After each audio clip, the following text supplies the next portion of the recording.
Hi everyone, I'm Henri, a PhD student in MIT's Course 12 in Earth, Atmosphere, and Planetary Sciences, and welcome back to Introduction to Computational Thinking. We're starting Module 4 on climate modeling today, and I just wanted to quickly go over the outline for the next few weeks.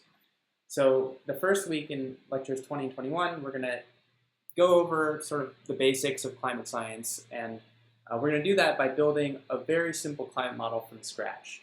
And even though it's simple, we can actually do quite a lot with that. So that's what we'll be doing in the first two lectures. Then we're going to do basically adding a spatial dimension to this model. So we're going to talk about how heat gets transported from one place to another in the climate system, which is very important. And then finally, in the last week, we're going to talk about some more advanced topics. So thinking about what are the physical laws that govern fluid flow and what richness comes out of that, things like chaos theory. And then in the final lecture, we'll go over more of the software engineering aspects. So in practice, what do these climate models look like?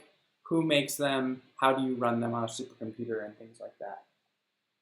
So let's get straight into the first lecture. And here we're going to basically build a zero-dimensional energy balance model of Earth's climate. And so the way to think about this kind of model is that we're trying to model the average temperature of the entire planet as sort of one point. So that's why we call it zero-dimensional. And if we think about the equation, we have on the left-hand side, the thing we want to predict is the change in heat content. How much global warming is there going to be, or cooling? And that's going to be equal to a combination of factors. The main ones are absorbed solar radiation. That's the main thing that heats the planet. Outgoing thermal radiation. This is how the planet cools itself by radiating thermal radiation out to space. And then finally, the human-caused greenhouse effect, which is basically the effect of human-emitted greenhouse gases in trapping some of that outgoing long-wave radiation and redirecting it back towards the surface. So these three effects are going to cause some change in temperature, which is going to be this change in heat content.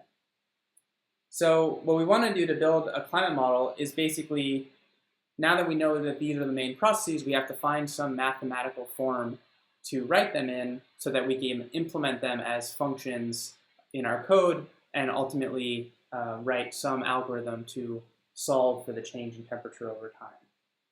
So let's get right into these processes. The first one is absorbed solar radiation.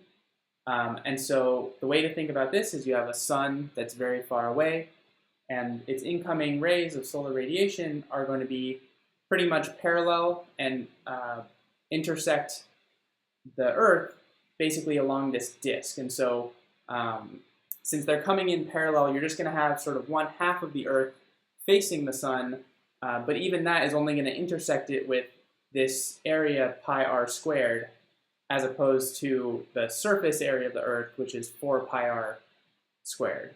And so what that means is that if we average the incoming solar radiation, which only hits sort of one half sphere of the planet, actually it's sort of reduced by a factor of 4 if you average over the whole planet because of the dark side and the curvature. And in addition to being reduced by sort of these area effects, you also have the fact that a fraction, 30% or alpha, is going to be reflected back to space. And so what that gives us is that actually the total absorbed solar radiation averaged over the planet is going to be S, the incoming radiation, times this reduction by the reflectivity alpha, divided by 4 for these area effects. And so we can implement that in Julia using this function, and we're just going to pass these optional arguments for the different parameters.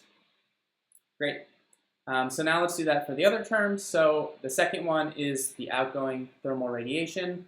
So the way to think about this is that the outgoing thermal radiation is sort of some unknown function g of t, so it depends on the temperature. And the reason for that is we know that a warmer body is going to emit more radiation, so it's going to cool more efficiently.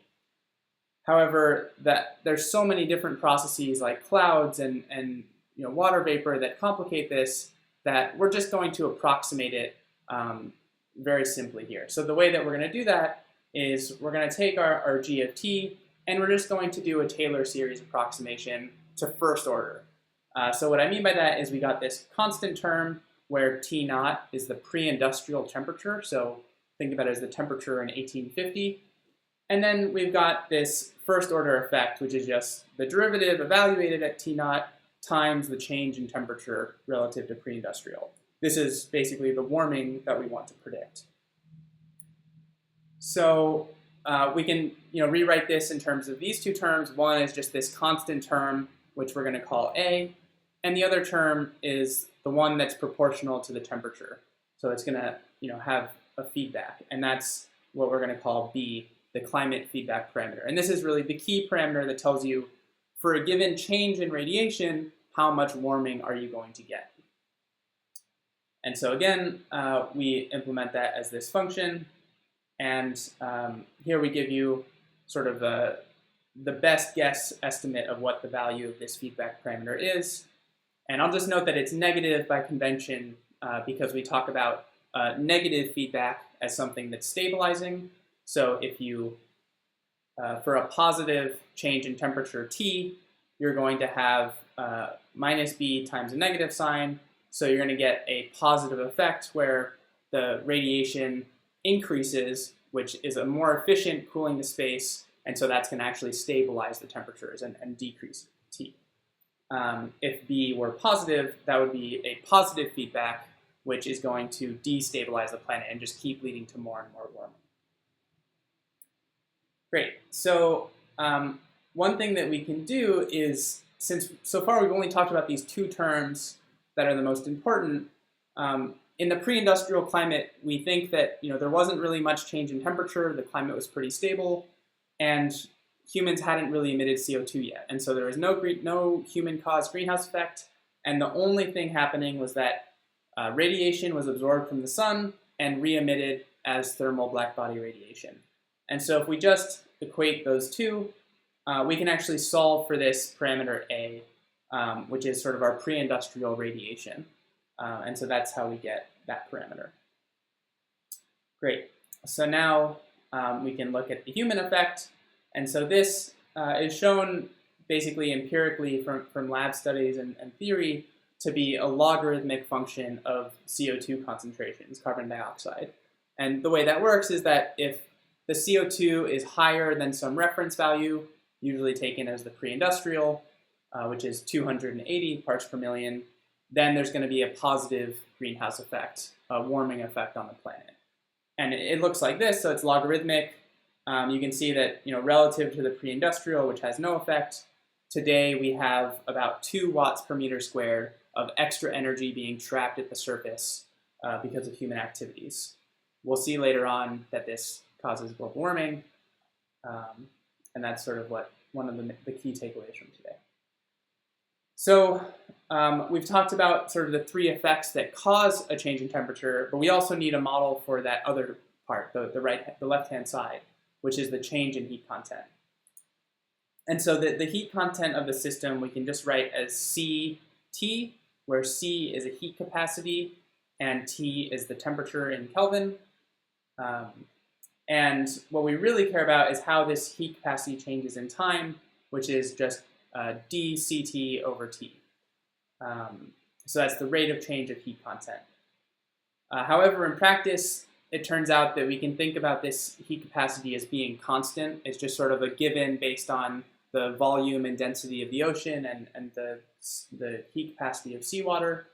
And so we can treat that as constant and actually pull it out of the derivative so that really what we're solving for is a change in temperature over time times a heat capacity. And so this is nice because now we can write all of our terms together as one master ordinary differential equation for the climate, which is just that the change in temperature is going to be equal to the sum of these 3 other tendency effects. And so if these all add up to be positive, we're going to get warming. If they add up to negative, we're going to get cooling. So how do we actually solve this equation? It turns out that as I've written it here, it's a little too complicated to do analytically, so we're going to use numerical simulation. The way that we do that is, as we did with the epidemic modeling and with the ray tracing, we're going to take our differential equation and discretize it. And by that I mean that we're going to just assume that this dt is not infinitesimally small, but is pretty small, and so we can write the first term of the Taylor series expansion, which is just that the temperature some delta T later minus the current temperature divided by the change in time is going to be a good approximation for our change in our rate of change of temperature. And so we discretize this left-hand side. The right-hand side stays basically the same because there's no derivatives. And then we can rewrite it like this, where just to make it a little cleaner, I've now written the subscript n for being the nth time step, so n plus 1 is the next time step. And so by rearranging this equation up here, we can basically use it as an algorithm for recursively stepping forward in time. And so the way to read this is that the next temperature, so the temperature a year from now, is basically the current temperature plus a change in temperature caused by the sum of these three effects. It's useful to think about it as the change in temperature is just due to the time step times a tendency, and that's actually how we'll implement it. So what we want to do is write functions to time step this model forward. So I'll get later where we have a data type we made called the energy balance model, and we just want to time step that forward in time. And I do this with the exclamation point at the end of the function to denote that we're not returning anything, we're just changing this struct, the energy balance model type. So all that our time step does is it takes as an input basically an array of temperatures up to a current time and an array of times, and it just appends the new temperature and the new time. And the new temperature is just whatever the last temperature was, Tn, plus this time step times the tendency. So it's nice that in Julia we can basically just implement these equations in the exact same way right here. Great, so that's a time step, but we haven't defined what our tendency function is. So we do that down here, and basically we're just implementing this whole thing right here. So we've got our time step times the tendency. So the tendency is just 1 over c times this whole thing in brackets. But we've actually already implemented each one of these terms, right? Those were the functions we had at the beginning. So we've got our absorbed solar radiation minus the outgoing thermal radiation plus the greenhouse effect. And so this is sort of what I mean by modular. First, we define each of these physical processes as its own function, and then we can use those within these other functions to simplify our model. Great, so these two together basically give us an algorithm for time stepping the model forward. We haven't quite talked about how we build our model data structure yet, so let's do that. So we're going to use a mutable struct here in Julia because this is basically sort of like an object that can be changed so that we can change any of these arguments. And so we're going to call it the energy balance model, and it's just going to have as its main parameter an array of temperatures and also an array of time, which will have the same length, and a time step delta t, and then we need a function for the CO2 concentrations at a given time, and then all of these other parameters like the heat capacity and the feedback parameter, etc. And we're going to allow these to change, but we're going to use multiple dispatch in Julia, which lets us write a new method for the same function. And these we're basically going to write so that there's default values for all these parameters. So that way we can call the function with just the 4 key parameters: the temperature, the time step, and the CO2. Great, so now that we have this type for our model and the time stepping, we can run it. So the way that we're going to do that is we'll make a new function called run, which will just take an energy balance model instance and run it until, so run it in a while loop time stepping until we reach this end year. And then it's done. And just by default, we'll say, we'll use multiple dispatch again and say that we're going to run it for 200 years unless we specify a different timing. Great, so we've created this model. Now let's apply it to learn something about the climate system. So the first question we want to know is, why was Earth's pre-industrial climate so stable? So it turns out that temperatures didn't really change that much from about 2,000 years ago until 1850. And the reason for that is that the climate is stable. And so we can test that in our model. So here, since we're talking about the pre-industrial climate, we haven't changed the CO2 at all. So we're just going to say that our CO2 function is just a function of time, but really it doesn't change at all. So it's just given as this constant value, which is just CO2 pi, the pre-industrial CO2, which is 280 ppm.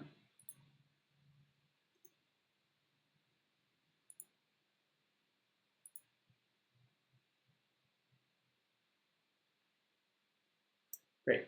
So it's the pre-industrial CO2 is just at 280 ppm. All right. So what we want to do in our model is say we know that the pre-industrial climate was about 14 degrees C, but why is that? What would happen if we say increased the temperature by 10 degrees or decreased it by 10 degrees? What happens is that it's going to rapidly go back to that pre-industrial stable climate at 14 degrees C, because that's the temperature at which the current incoming solar radiation is balanced by the outgoing long-wave radiation. And so if you vary the temperature away from that, it's always going to come back to that value. So that's only the case until humans started changing things. And so what happens is humans started emitting fossil fuel greenhouse gas emissions, and these basically acted as a forcing on this equation. And so it changed the balance and caused a change in temperature. So what I've done here is basically just recreated the historical increase in CO2 concentrations, which is going to cause a greenhouse effect. And by doing that, I've taken these observations, which started in about 1960 in Hawaii, and they show roughly cubic growth.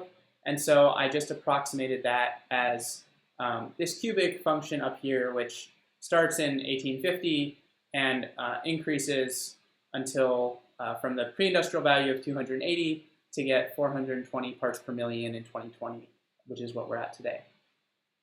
And so if you just run our model with this CO2 function up here, you find that it predicts warming, which ramps up in the last 80 years or so and gives us about 1 degree C of warming from the 1850 to today. So let's see how this very simple model compares with reality. So in actuality, what happened is temperatures sort of, bounced around this long-term trend, but indeed there was about 1 degree C of warming since the 1900s. Great, so that was for sort of our default value of the parameters, but in Pluto we can vary those. So here I'm decreasing the negative feedback, and so with weaker feedbacks you find, with stronger positive feedbacks or weaker negative feedbacks, you get more warming, and with stronger negative feedbacks, you get less warming, as we'd expect. And then if we have a different heat capacity, so let's say the oceans have a huge capacity for holding up heat, then that's going to slow the warming down because it takes a while for the ocean to catch up. And similarly, if there's very little heat capacity in the oceans, the warming just happens right away. The ocean doesn't help us by slowing warming down. So I'm just going to put these back to their default values. All right. So this very simple model does predict this long-term trend, but of course there's a lot of noise going on here that it's not predicting. And it turns out that that noise is not because of measurement error. It's not just that we can't measure the temperature well. We actually know the temperature very accurately. this noise is physical. It comes from intrinsic variability in the climate system. So where does that noise come from? It mostly comes from basically the turbulent and chaotic dynamics of the Earth. So this is sort of a state-of-the-art climate model simulation where each of these colors is showing a different source of particles in the atmosphere. So for example, this orange here is dust coming off the Sahara and getting blown over the Atlantic Ocean. And this gray here is industrial emissions coming out of China and the US. And what you can see is that there's all these swirls, and these swirls are totally chaotic and turbulent, and you know, they basically just create a bunch of noise just intrinsically from their own motions. And so we'll talk about turbulence more later on in the course. But that's basically where this noise comes from, and more sophisticated models actually have these represented, so they can reproduce the noise we see in the observations. Great. So we've talked about the past, and we can use our model to understand why it's warmed so far. So what if we think forward? Can we predict how much global warming we should get? So the problem there is that we don't know what the CO2 concentrations are going to be yet in the future, like we did for the past. And so what we do instead is we can imagine two hypothetical worlds. Let's consider sort of two end cases. A best case scenario where we have very low emissions and CO2 concentrations in blue stay below 500 ppm, and the temperature as a result stays below 2 degrees of warming, so below 16 degrees. And then on the other hand, we have this high emission scenario where CO2 concentrations continue increasing exponentially, and we reach more than 1,000 parts per million, and the warming just shoots up and continues and goes above 3 degrees or 4 degrees C of warming relative to today. And that overshoots this 2-degree line, which is the 2 degrees C of warming threshold set by the International Paris Agreement, which is sort of seen as a limit beyond which impacts of climate change become catastrophic. So in the homework, you're going to explore the fact that this is not really a deterministic model in the sense that this is not an exact outcome, and there's actually some uncertainty in some of these parameters in the models, and so you're going to explore that using Monte Carlo simulation. So that pretty much wraps it up for lecture number 1. If anyone wants to learn more about how these things work out in a more complicated model, there's this nice video from NASA which shows how these things play out in historical models of a more complicated climate model. And so it turns out that in their model, they can reproduce the observed radiation, including a lot of the wiggles, by combining all of these other human factors like greenhouse gases and aerosols. So thanks, and I'll see you in the next lecture.